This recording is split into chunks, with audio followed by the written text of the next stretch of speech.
Broadcasting live from the Plaza of Heroes on the plain of Dominaria, this is TapTapConcede. Welcome everybody to TapTapConcede. My name is Graham. Joining me is Cameron and Wheeler. Thank you for having me, Graham. It's great to be here. Always a pleasure. And today we're going to be talking about a couple different things, mostly some Dominaria Limited, Dominaria United Limited, and some other things as well. But before we do that, of course, a reminder that this show is brought to you by Card Kingdom. Please check out cardkingdom.com/LRR for all of your cardboard needs. Get yourself some Dominaria United. Blah, blah, blah. It's been a couple weeks since I was podcasting, and I've gone mush-mouthed. And, of course, you can ask them for a little button. You can say, loading ready run sent me. Button, please. And they'll give you a little button. And I don't actually know what it says right now. I don't know if the new ones are in yet, but we got some new goofs coming your way. Ooh, scintillating. Yeah. And, of course, this show and everything that we do is brought to you by you in the various ways that you can, such as our Patreon, patreon.com/loadingreadyrun, or by, becoming a YouTube member. Actually, on this channel, we don't have memberships active, but you can give us thanks. They call them thanks. Leave a little tip if you feel so inclined, or by, subscribing on Twitch or all those other things. It all helps and matters, and we really appreciate it. And you know what else we appreciate? The game of Commander. And Wheeler has recently ascended to the Commander Advisory Group. Mm-hmm. Remind me, what's the Commander Advisory Group? Because it's not the Rules Committee. No, you are not now in charge of the game of Commander. Yeah, I'm going to be very clear on what the actual responsibilities are. Please, we do work directly with the RC, the Rules Committee, right, on decisions relating to Commander as a format. Mm-hmm. But the CAG, the Commander Advisory Group, we basically act as like community beacons or stations that people can, or like mailboxes. Right. People can come to us, be like, drop off their complaint or their praise. It's like, yo, this card sucks. And then you go, cool. And then the CAG can go to the Rules Committee and go, hey, everyone says this card sucks. And the Rules Committee can be like, okay, we're not going to do anything about it, but all right. Like you don't get to control what they do, basically. No. Is what I'm saying. No, God, no.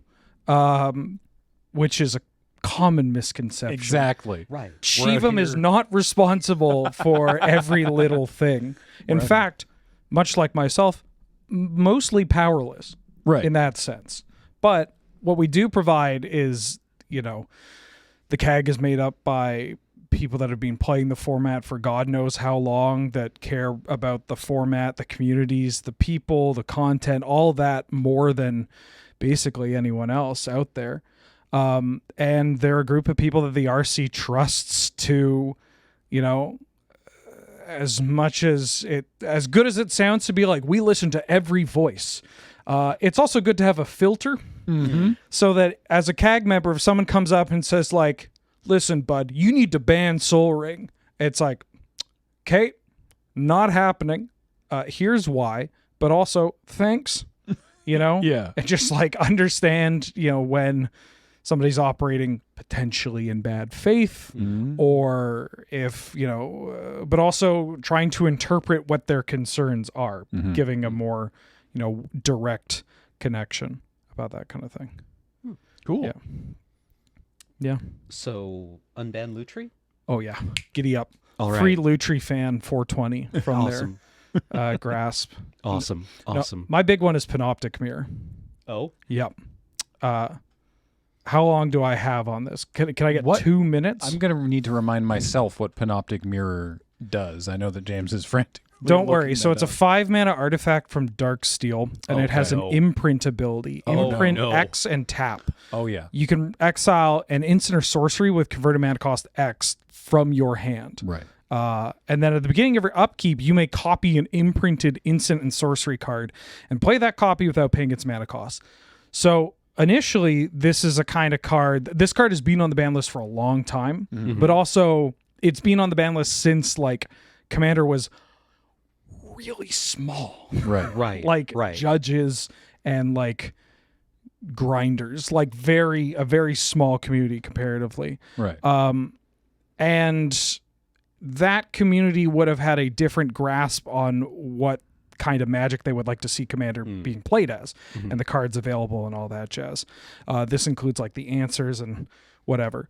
Basically, my stance is that the problematic cards with Panoptic Mirror, Time Walks, Mass Land Destruction, Mass Creature Destruction, those are already all effects that get checked by, that the social contract of like, if you were taking a bunch of extra turns, it doesn't matter if it's done with Panoptic Mirror. That's, you either know what you're up to, and so does everybody else here that's at the table, or you as a group and community have kind of said like, this is not what we want to do.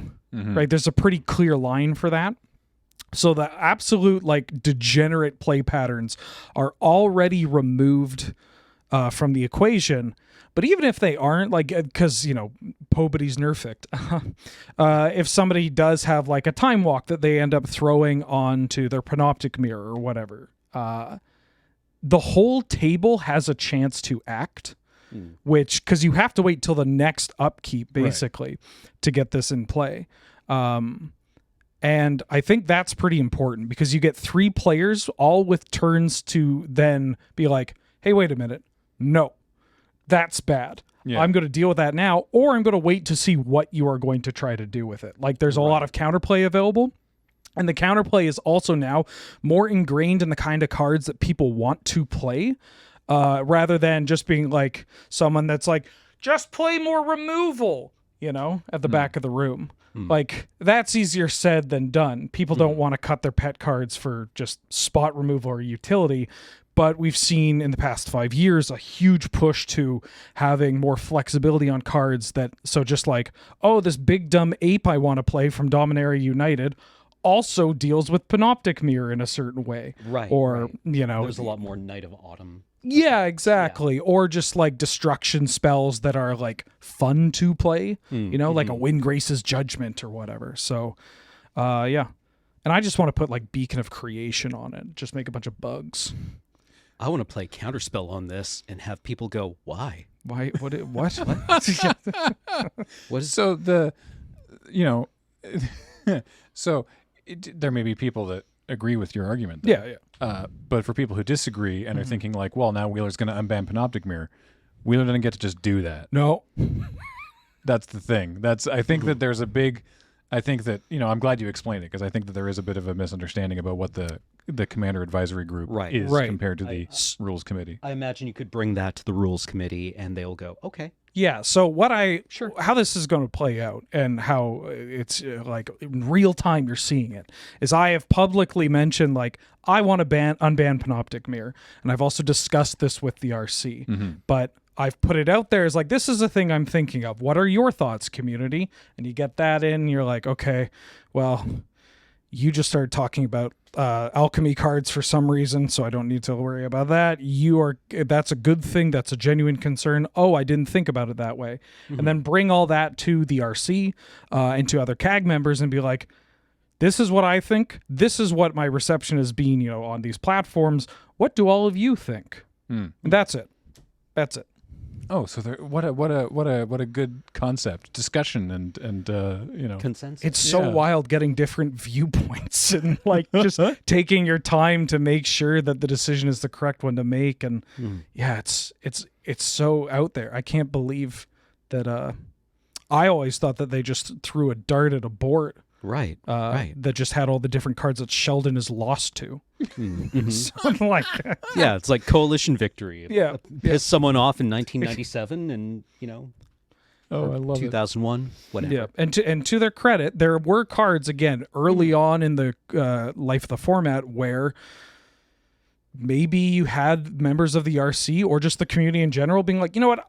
Kakusho isn't that bad, but I don't want to keep losing to it. Like, it's boring. Yeah. Quit boring everybody. And what did they do? Well, they changed it. Yeah. Quite some time ago, in fact. So Kakusho is unbanned now. Yeah, Kakusho's unbanned now. Cool. Yeah.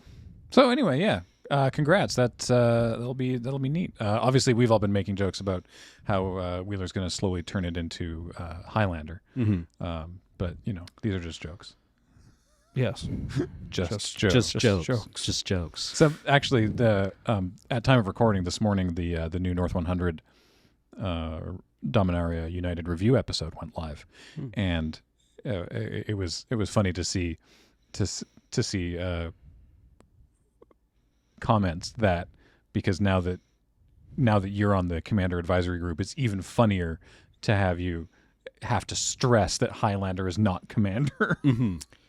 Yeah, I am this Ouroboros of Gladiator is not Canlander, Canlander is not Commander, and it's just... Yeah, it's the Holy Spirit and the Father and Son. Yeah. Yeah, I practice a singleton Trinitarianism. Perfect. And also, Brawl exists. So, not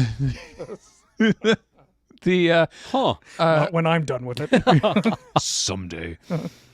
Earlier this week on Arena, anyway, I guess yesterday, technically speaking, Dominaria United released on Arena. There was an early access event on Tuesday, which James, who's on tech, by the way, and Adam and myself and Kathleen played a little bit of. And of course, prior to that, there was the pre-release, which I did not have an opportunity to participate in, much to my sadness, because this set looks sweet. The set is out. We've had a chance to dabble a little bit in the limited environment. If you want my sort of like top level, broad strokes overview, this seems pretty sweet. Mm-hmm. Great. Thanks for listening. After New Capenna, which I very much did not enjoy the limited format of, my initial dabblings in this set, which by the way include 2 sealeds where I went 0-3 and 1-3. So like I got really just dumpstered in some sealeds, and I still think this format is good. How have you been enjoying what little you've had an opportunity to mess around with so far? I like it a lot. I feel that there are cards in it that will ruin drafts in the future, where people will be like, you know what? I'm in fact going to build this deck that is counter purposes to everything else. Like the Cons of Tarkir morph deck, where somebody would just say, yeah, I'm probably going to open the enchantment Secret Plans. Yeah. And just take all the dual lands. Right. But what honestly has impressed me is the Enlist deck. So, yeah, I wanted to talk about Enlist because it didn't show up a lot at the PPR, and it definitely is not sort of one of the marquee mechanics of the set, I would say. Obviously, Kicker is big. Domain has a lot of interaction, or a lot of, not interaction is the wrong word, but it has a lot of synergies going on. And then Enlist is just sort of there. It's kicking around. It's not flashy, I would say, but it's definitely something that I've found to be, like reliable. Like you look at Argivian Cavalier. It's 2 and a white for a 2/2. I think it's a human knight. It's an orc knight. What? Yeah, didn't know it was an orc. Look at that. So, and when it ETBs, you get a 1/1 soldier as well. So it's 3 mana for 3 power and 3 toughness across 2 creatures. It's solid common, and so it has Enlist. And what I've found is that someone goes, all right, I'm going to attack with Argivian Cavalier, and I'm going to tap this other 2/2, and now I have a 4/2 attacking you, and yeah, you can trade it for a 2/2, but like you don't really care about the Argivian Cavalier at that point. Like it's just a 2/2, but if you get through for 4, that's hugely punching above its weight. You don't risk this other creature in combat, and if they trade it for a 2/2, it's like, well, you traded essentially a 2/2 for a 2/2, and you still have this 1/1 token left over afterwards. It lets you. It lets creatures punch above its weight in a way that I think is really interesting in combat. Yes, I wanted to say that there is a 4 mana 2/2 flyer at common. Yeah, Uncommon. Is it uncommon? I believe so. If it's common, then I'm terrified. Oh, it is. It is uncommon. Okay, good. Okay. Coalition Sky Knight. Yes, yeah. Coalition Sky Knight. Sorry, my bad. But this thing is really good. Yeah, that punches through for a lot. This thing is really good. Mm-hmm.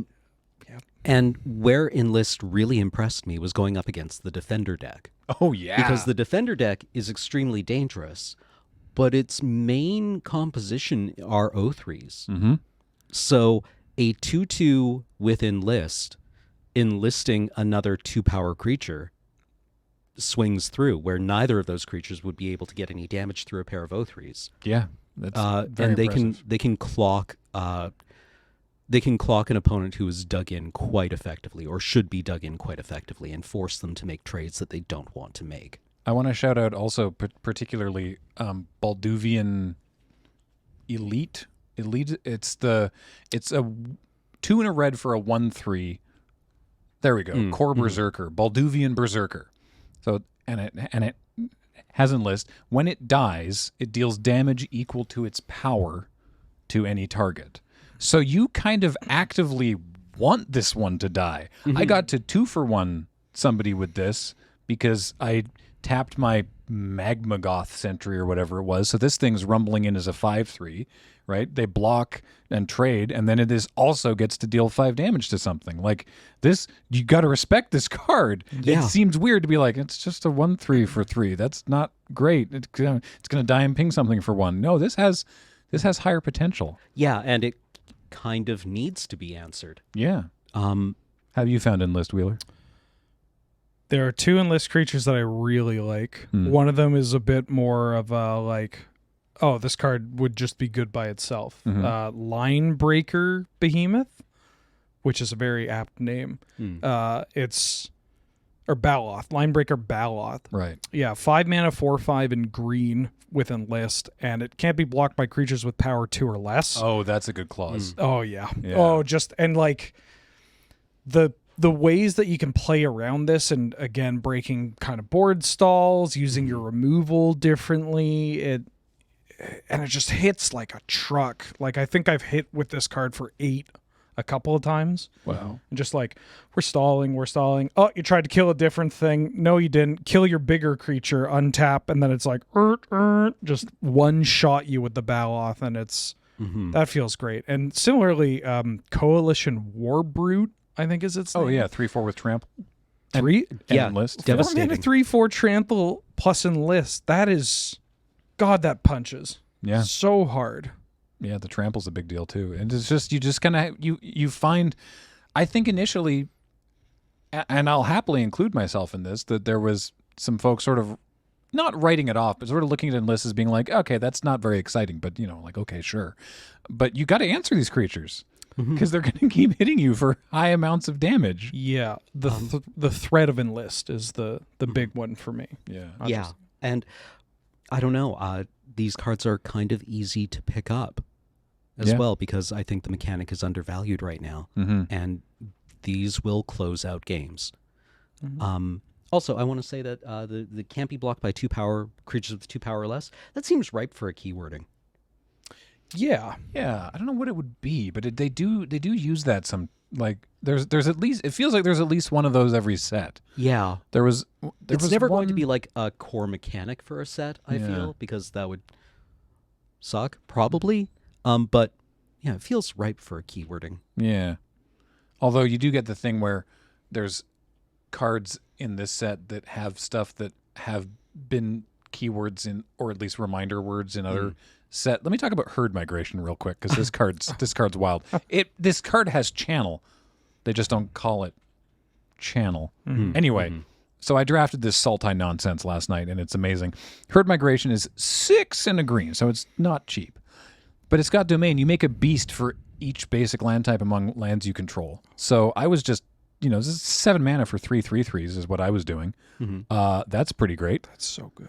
Also, for 1 and a green and discard it, you search your library for a basic land, reveal it, put it into your hand, and then shuffle, and then you gain 3 life. So this will, on turn 2 or whatever, this will help you build out your domain for later, which is just, if you have herd migration in your opening hand, that's probably what you're doing.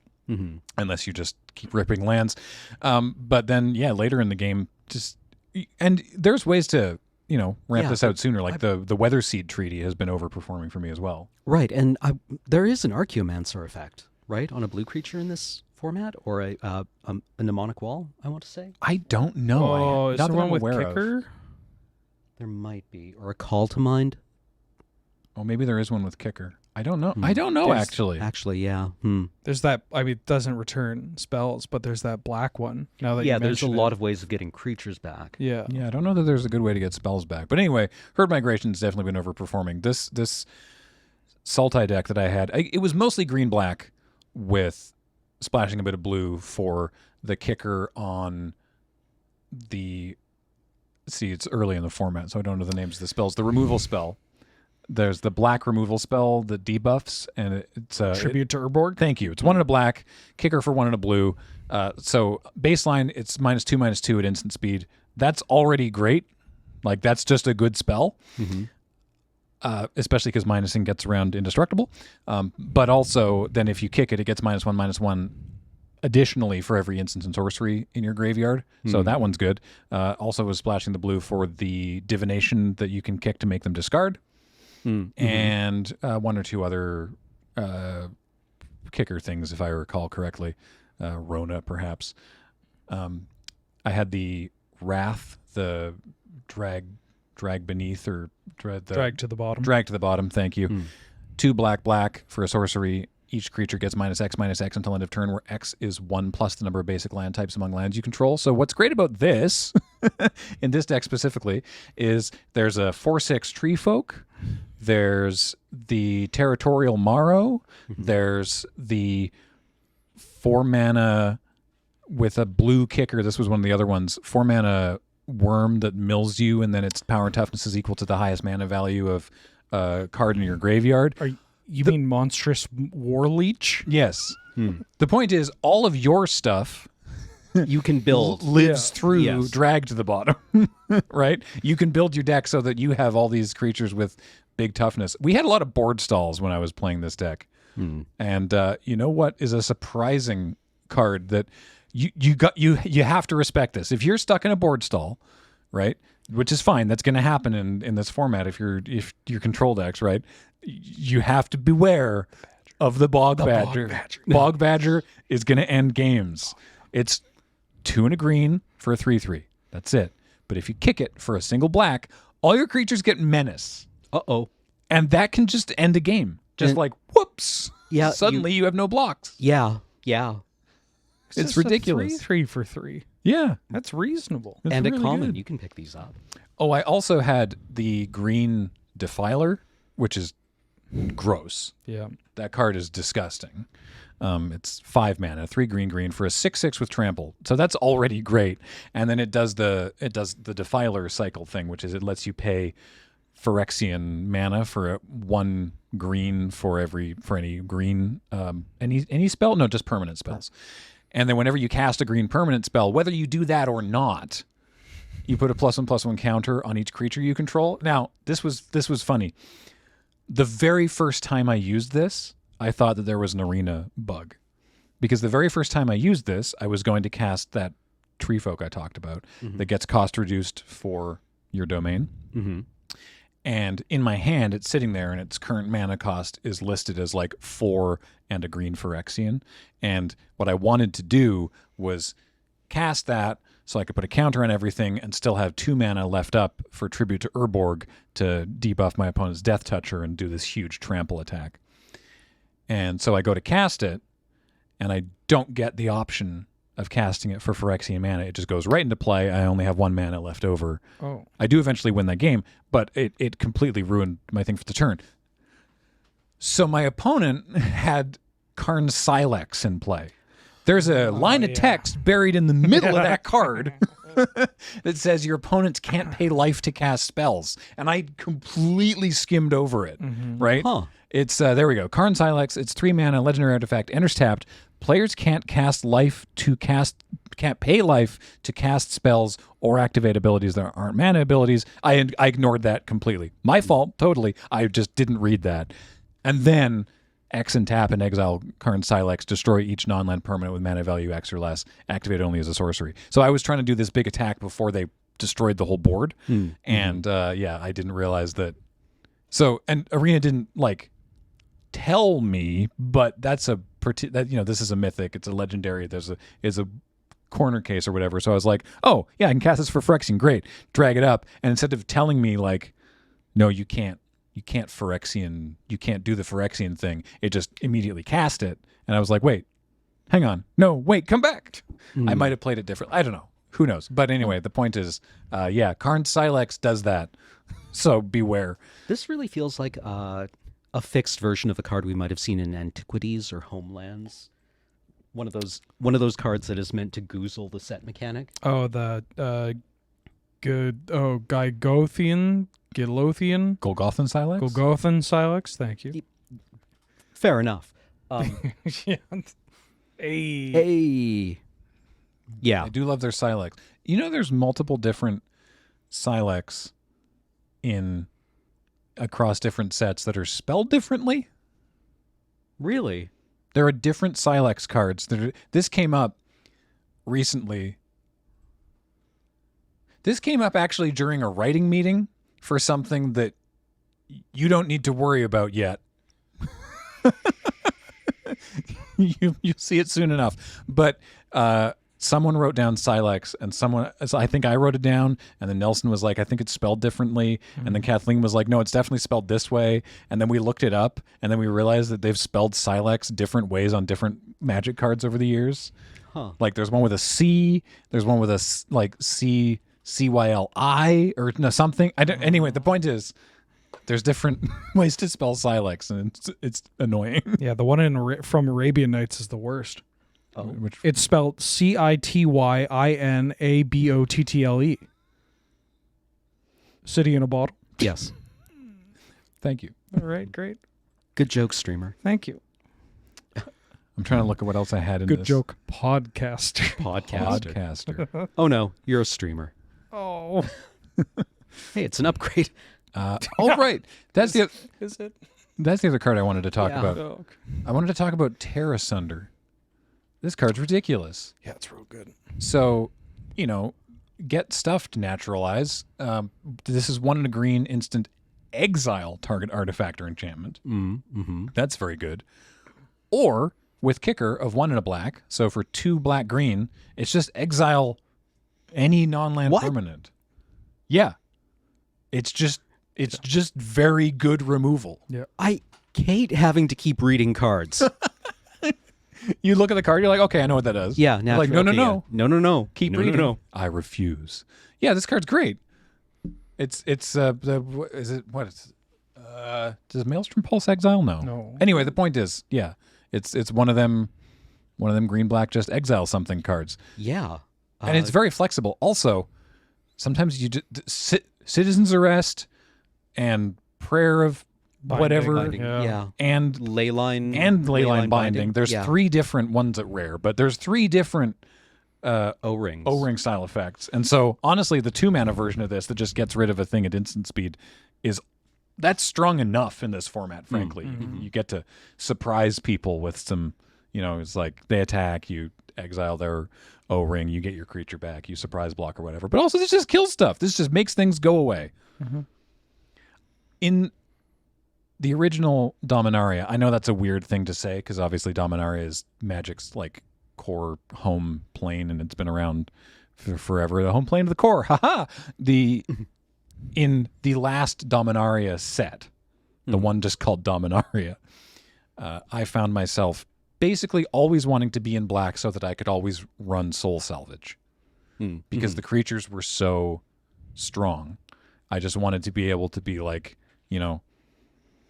play the game for a bit, make some trades, and then later in the game go, okay, cool. Now I'm going to get my 2 best creatures back from earlier, and now you're in trouble. Mm-hmm.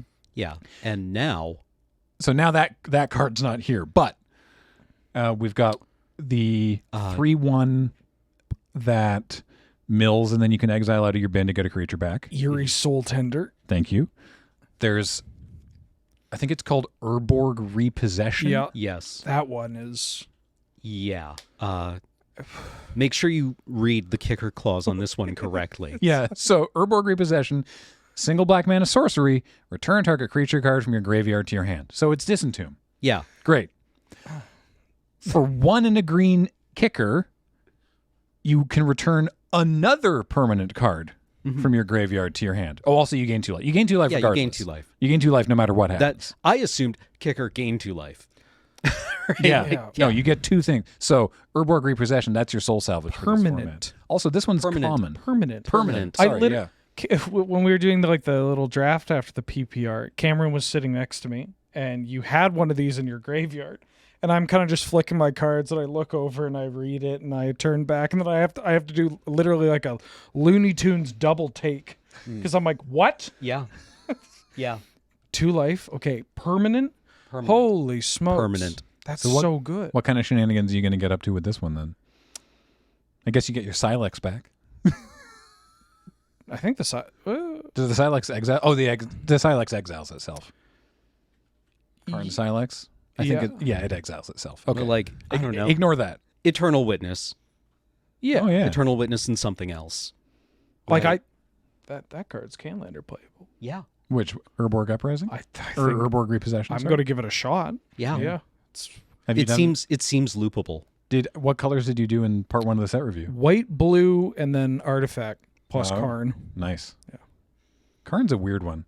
I think he's pretty. Yeah. I opened Karn in a sealed pool and I looked at it in relation to the rest of my sealed pool, which again went 1-3, so it wasn't a great pool. But still, it was like, I don't think this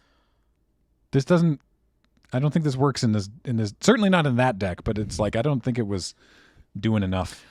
I've sealed. heard good things from people that only play limited for a living about Karn. Like streamers that have had Karn in their deck and they're like, this card was really good. Like it wasn't like the Power Stones weren't helping in this pool. The Power Stones weren't helping me because it wasn't ramping anything. Let me tell you what Karn does. 4 mana, colorless planeswalker, 4 loyalty, +1, you create a tapped Power Stone token. So the Power Stone is it taps for a colorless mana, and you can use that mana you can't use that mana to cast a non-artifact spell. There's a lot of stuff you can use it for, including Activated abilities. Paying kicker costs. Yeah. Yes. That's weird, right? Because it's the kicker is part of casting a spell, but it's an additional cost. So you can cast a non-artifact spell and then use the Power Stone to help pay for the kicker. It's if you're playing on Arena, I assume Arena is just going to sort of help you with that. But anyway, it's pay attention to that. -1. Pay any amount of mana, look at that many cards from the top of your library, then put one of those cards into your hand and the rest on the bottom of your library in a random order. That just I was like, that's gonna just use all my mana and like only draw me a card, and that doesn't seem amazing, but I guess you can just pay 1 mana and draw 1 card. Yeah. Right? Yeah. So I guess that's okay. And then -7, maybe I'm undervaluing that. Maybe I sound like I'm undervaluing that when I say I guess that's okay. I mean, it uses your Power Stones. That's true. It is still just you win the game. And then -7 is you get an emblem with tap and untapped artifact you control. Yeah. This emblem deals 1 damage to any target. It's still win the game. Which, the emblem or Yeah. okay. That if you get to ultimate that. 0 other artifacts in this deck. Yeah. But he's just Power Stoning. Even with like if you uptick this 3 times and then -7 and you have 3 Power Stones that can just shoot, I think you win. Unless something really bad happens, you should win that game. Okay. Something really bad happened to me 3 different games. It was one of those pools that's like really shallow in every color, but for some reason there's not enough fixing to like run a multicolored deck. It was not good. The draft, the Sultai deck that I've been like salivating over describing today, that was a draft. Yeah, I don't know. I'd love to put this together in the colorless Defender deck. Oh yeah. Did you see the one where the 03 defenders tutor up? Yeah. Did you see the deck Adam tweeted last night? No.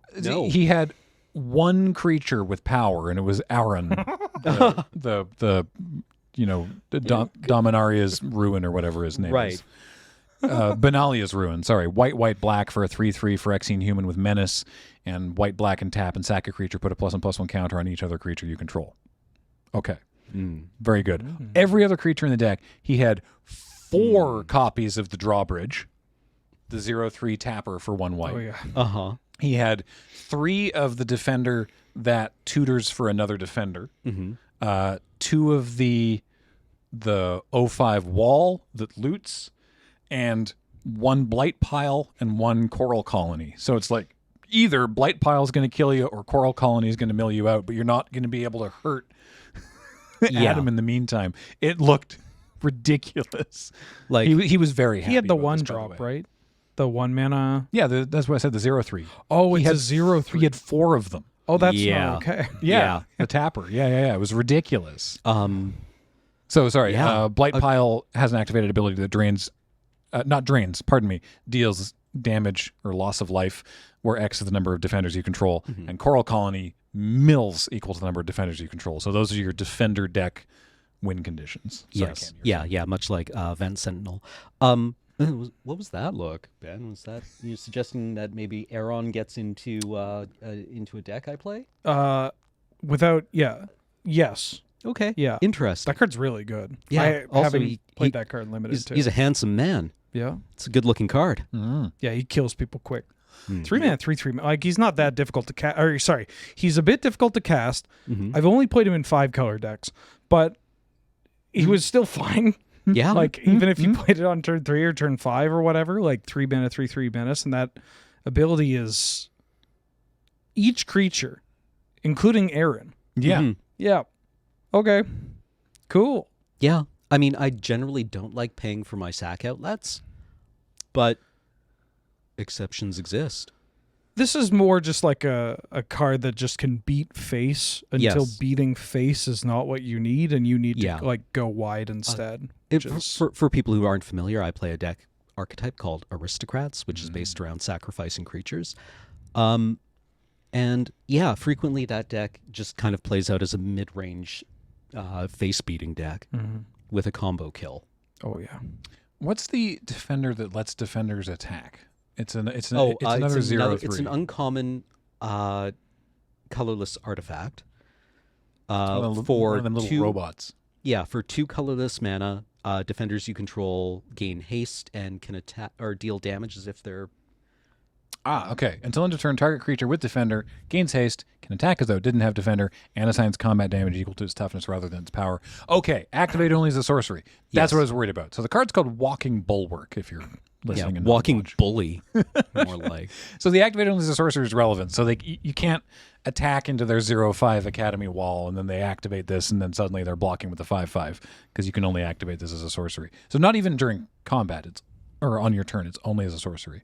So that's good, because I think this would be terrifying without it. But yeah, that's another fun one for the defender deck. Because I'd faced the Walking Bulwark once or twice, and I was like, okay, sure. But for some reason, in my head, I'd forgotten that it was any card with defender. So they already had the Academy wall out, and then they played the Walking Bulwark, and I was like, oh, okay, so they can, and then they activated it, and they're like, okay, so they're giving this thing haste, and they're going to attack me with 3/3, but then the arrow on Arena goes to the other thing, and I'm like, oh wait, no, it's a 5/5 now. Oh no, Yeah. that was scary. Yeah, Academy wall is good too. That's so much toughness. Yeah, 0/5 for 2 and a blue defender. Whenever you cast an instant or sorcery, you may draw a card. If you do, discard a card. Only once per turn, but still. Love to loot. Yeah. Love looting. Have you played around at all with the spells deck? Not yet. I haven't really gotten a chance to play it. The Stormrunner's very good. It feels like it's going to be a very popular deck in Limited that you will wind up fighting with people for. Yeah, I got to do, because it's 2 blue, red? Yes. For a 5/4 Ifrit Wizard. Don't sleep on that top line of text. Yes. You can cast sorceries as though they had flash. Yeah, so that's going to lead to so many bad habits for me. Where I'm like, I don't even read the card. I don't know. I can play it at any time I feel like. And whenever Najal, the Stormrunner, attacks, you can pay 2. If you do, when you cast your next instant or sorcery spell this turn, copy it. You may choose new targets for the copy. Now, I don't know if you need to do full control on Arena for this to work. I have been, just because I'm afraid of making some sort of hilarious mistake. But, going to combat with, how much mana did this take? It was only 6 mana. Going to combat with Najal, paying the 2, and then kicking the geyser. Ooh. To bounce a creature, draw a card, gain 3 life, bounce a creature, draw a card, gain 3 life. Ooh. That was gross-gusting. Ooh. Also payable with Power Stones. Yes. Also payable with Power Stones. Power Stones, they're more versatile than you think. I did first pick this in one draft and then saw no blue-red cards for the rest of it. I think because the person to my right also may have first picked Najal the Stormrunner. There's a red common I'd like to talk about. Is it Lightning Strike? No. Okay. But I do like Lightning Strike. I like Lightning Strike a lot. What do you want to talk about? Well, what if Lava Axe were a 4/4 with reach? Yeah, right? Yeah. Something Yeah. Outrider? Yeah. Begins with an Madeira? Yeah. Matra? Merit. It's not Merida. Yeah. That's from the Pixar.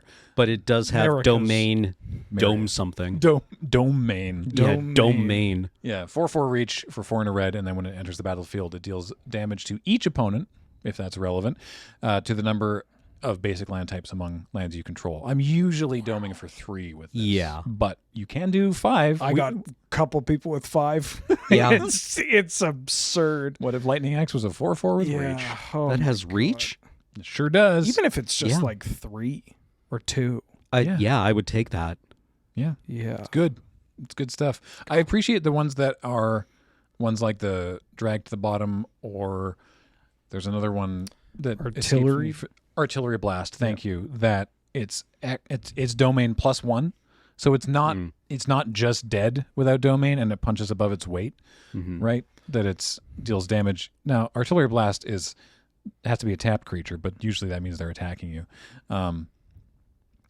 So even in a 2-color deck, this can deal 3 to something. So that's good. But this brings up the point of removal in this set being abundant and effective. So I was able to draft the Angel with the Mardu Angel, or the White Angel with Mardu Kickers. Oh, that card's gross. She never untapped.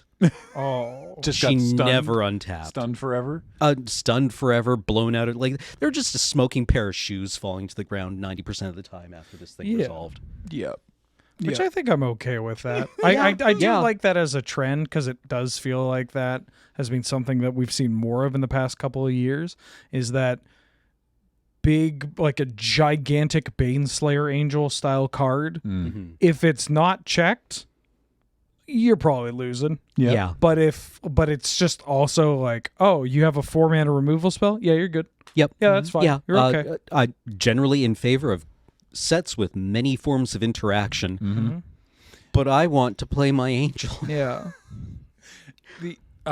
Speaking of potential blowouts, keep an eye out for, I don't recall the name of it either, but it's a 2/2 flyer with flash for 2 and a white. And it has this kicker for 2 and a red. Cleaving Sky Rider. So when it enters the battlefield, if it was kicked, it deals X damage to any target where X is the number of attacking creatures. So you have a potential, depending on how the game's been going, for them to be like, all right, I'm getting in with all of these tokens, I'm attacking you with 8 creatures, and you flash this in and go, cool, you're dead. You just dome them for 8. Yeah. Right? Or, you can do some other plays. I had opportunity we were having a very silly board stall, and my opponent had Tatyova, who's very scary, because whenever you play a land, if you have more than 7 lands, one of your lands becomes a 3/3 with haste. Also, when she's in play, all of your lands have flying. It's very, very frightening. My opponent cast Choking Miasma to basically wipe the whole board down, leaving them with just the Tatyova and one of these land creatures. But then they were both 1/1s that turn. But I had nothing else, so they attacked with both of them. I flashed into Sky Knight, killed Tatyova, blocked the 1/1, and suddenly the game is turned around. Yeah. Cleaving Sky Rider can do a bunch of ridiculous stuff. I think Also, you can be the attacker. Yeah. You can you can be the one who's like, I attack with 8 creatures. Also, then during combat, I flash this in and dome you for 8. Like you can, it doesn't care who's attacking. Ooh. Okay. You know what? I think this might be when Amonkhet Remastered was on Arena. Yeah. I would frequently draft and then look over at my DoorDash timer and see that it was 6 minutes away and think, I can play another match. Yeah. Right. I'm in Boros. Yeah. And I'm looking forward to doing that here. again, I think the Boros deck or the Naya Enlist deck has a lot of potential to just close out games very quickly in a format there where I think people are expecting more or longer, more counterplay intensive games. There's a lot of ways to make those little 1/1s. Have you experienced Baird? I have not experienced Baird. Baird's back? Archivian Sentry? Yeah. So now Archivian Recruiter. Now he's a recruiter. So he's just Boros, red and white for a 2/2. At the beginning of your end step, if a creature you control with power, if you control a creature with power greater than its base power, you make a 1/1. So obviously there's pump effects and stuff, but also Enlist does that. Yeah. Yeah. So it's just like, you got your 1/3 vigilance, tap your Baird to make it a 3/3 vigilance. That's irritating to block in the early turns. And then in your end step, you make a 1/1. Yep. Keep doing that. Which can block. Yeah, exactly. Also, I was really impressed with the not Samite Healer. Yeah. It's a 2/1 whenever it becomes tapped. Yep. Gain a life, scry 1. Very good. I mean, you look at this and you're like, oh, okay, it's the creature I'm supposed to enlist. But don't underestimate this effect. Yeah. Like, getting 2 of these on the board and enlisting twice is not insignificant. That's useful over a couple of turns. I may have lost to an opponent that had Guardian of New Benalia, the rare with enlist. Oh god! That whenever you enlist something, it's Card's 2 mana, so 2/2. annoying. Whenever you enlist a creature, scry 2, and discard a card, it becomes indestructible and tap it. And they had the stupid herbalist, and they just were like, scry 3, gain 1. Yeah, you're not gonna block. Bring your daughter to work day is God, this card's this was miserable. Yeah, opponent having this on turn 2. It's been a long time. I mean, there are answers available, not in the colors I was playing, not efficiently. Yeah, don't forget that there are exile effects. If you have Flowstone Infusion or Tribute to Urborg, like we mentioned earlier, wait till they discard the card to give it indestructible, then give it the -2 toughness. Yeah, because indestructible can't help if you got 0 toughness. Speaking of creating soldier tokens, how do you pronounce the name of the blue-white Sky Knight that makes soldiers every time you cast an instant or sorcery? Kennerud. Kennerud? Kennerud. Tura Kennerud? Tura Kennerud. The umlauts are only on... It's only on Kennerud. It's only on the second U. So Tura Kennerud. Tura Kennerud. Kennerud? Gotcha. Kind of rude. I'm probably not doing a perfect job of it, but... You're the one with all the German cards. Yeah, it doesn't but this mean is... much. I mean, I want to feel that this is a shout out to Ice Age, and the pseudo Nordic name, the Keldoran Sky Knights. They love riding birds. Yeah. And when I was like 13 or 14, or whenever that set came out, that was pretty cool. It's a dude riding a bird. There's one of them that's like a 3-mana 1/1 first strike flying banding. That's pretty good. Yeah. Keldoran Sky Knight. God. 2 and a white for a 1/1 banding flying first strike. To clarify, this card is not in Dominaria United. The flavor text references Arna Kennerud. Oh. Look what we're learning. Hey, not bad. Okay. Yeah, okay. Nailed it. Yeah. Well, perfect. All right. I'm sure there's a bunch of references on these cards that I am not equipped to get. It's great. It's, the 2018 Dominaria. Was really happy we went back then, but it never actually like scratched that itch, which I don't know, maybe that's a big ask of being like, where's all the super niche references? But also just like, I mean, that's a great example, right? Like, it's, even if you have zero investment in the story, or if you're a fresh player, seeing like a character whose name is Kennerud and they're riding a giant sky eagle, like that's cool enough to just be like, yeah. But if if you know the source material, then it's it's huge. Like the payoff is like, oh, I'm going to be thinking about that all day. Yeah. And I think they really nailed that. They hit the nail on the head with this set. I appreciate also that there's this cycle of lords that don't necessarily have huge support in the limited environment. You can, and I'll talk about one in a moment. But they're there because it's Dominaria, right? And it's like elves, goblins, merfolk, clerics, and soldiers. Yep. Yeah. Yeah. Right. Like I new appreciate merfolk, that. Yeah, the new merfolk lord goes into an existing deck. And also thumbs up. I did have an opponent go, bear with me on this journey. Turn 1, I think it's called Haunted Mire. It's the green-black tap land. Turn 2, Forest. Into the Elf Lord. And I was like, really? In limited? Okay. Because they give all your other elves +1/+1, and whenever you play an elf, if you pay green, you can draw a card. So then on their next turn, they play the 1-mana 1/1 elf, pay a green, draw a card, and play the white-red tap land. What's going on here? Yeah.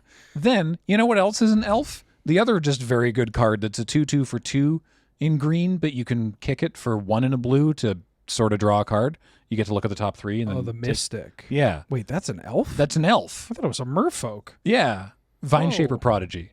So they're drawing eventually gets the point that they're, so on turn, the next turn, I guess, they just play one of those and pay 1 and draw a card. But they get a 3/3 for 2 and paying 1 and drawing a card. And then later on they do 1 kicked and it's just like, oh, this is actually getting away from me. I wasn't expecting this elf to be able to actually pull a deck together in limited, but here I am. That's great. That's the best part about limited, because I think that is like agreed to be the worst lord for limited. Oh, probably. But like in the early access event, Kathleen and I had a red-green deck that we had Squee and Rulik Mons and the Goblin Lord. Ooh.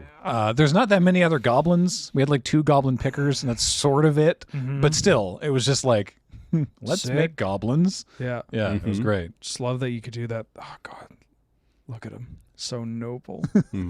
I would follow him anywhere. Yeah. So I guess the initial impressions are, this set seems pretty sweet so far in the first days. Yeah. It's fun.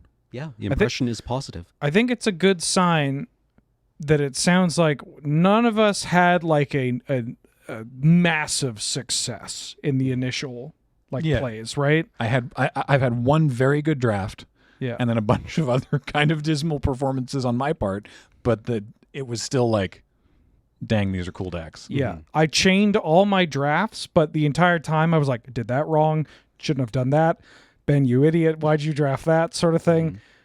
And I've gotten my ass kicked by some decks where I'm like, oh, what? But this was an easy 7-win deck. But it's like, it's a good sign when you're getting your ass kicked and you still want more. Yes. Yeah. And that like, again, even if it's an early on to the health of the format, that's just a really good sign. Yeah. Once you figure it out, you're probably still going to want to keep coming back. Yes. Yeah. But it also feels like a format where the solution to the limited environment is not going to come quickly or easily. Yeah. Or is at least not immediately apparent. Yeah. Right. It's not like we're looking down the barrel of a format where you draft green or red black or you die. Yeah. Brokers or nothing. Yeah. Yeah. Cool. Hey, you want to make up some funny nicknames about these cards? Great. We're opening up the nicknames website again, and which of course is lrr.cc/nicknames.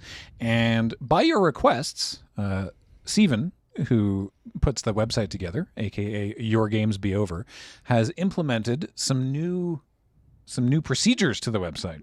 So now we have a name submission period and a voting period that are separate. So currently we're going to open it for the name submissions, which I don't think we decided exactly how long that was going to be. I guess it's 1 or 2 weeks, I suppose. And so you can go over to the nicknames website, throw in your ideas for nicknames for all the cards for Dominaria United, but you can't vote on it, and you don't get to see what nicknames other people have suggested. Then we'll flip a switch to move it into voting mode, so that then all the suggestions are there, and we can do the community voting based on that, so that we don't get into the situation that we've had a few instances where one of the earliest ones to get in gets the highest votes because it's one of the earliest ones in. So this is based on feedback we've received from yourselves listening at home. So hopefully this all works out. Well. So a reminder, lrr.cc/nicknames, and a future episode of the podcast will be the Dominaria United nicknames, but we don't know exactly when that will be. It'll be some weeks, obviously. It'll be, I don't know if we're doing like 2 weeks for submissions and then a week for voting or something, maybe something around that. We will update you. Please keep listening to the podcast. And speaking of the podcast, it's brought to you by Card Kingdom. CardKingdom.com/LRR for all your cardboard needs. Tell them we sent you. Ask for a button. They're a good bunch of folks. Yeah. Go stock up on your foil panoptic mirrors today. No, please don't. Please, you're going to get me in trouble. You're going to get me in trouble. Oh. Yeah, go stock up on them, or Ben is going to get in trouble. No, I got that. I'm going to get in trouble either way. Yeah, now I've ruined it. Okay. Well, how was being on the CAG? Short but sweet. And of course, this show and everything we do is brought to you by you and your kind support. However you wish to do that, say our Patreon at patreon.com/loadingreadyrun, or leaving a tip here on this video, or any of the other ways to do that. We really appreciate it. It literally keeps the lights on. Look at these lights. They're so bright. Why did I look at them? My eyes help. Until next time, I have been Graham, joined by Cameron and Wheeler. Thank you for having me. It was great to be here. James has been running tech. Heather gets these online. Thank you all so much for listening and watching, and we'll talk to you next time. Bye. No!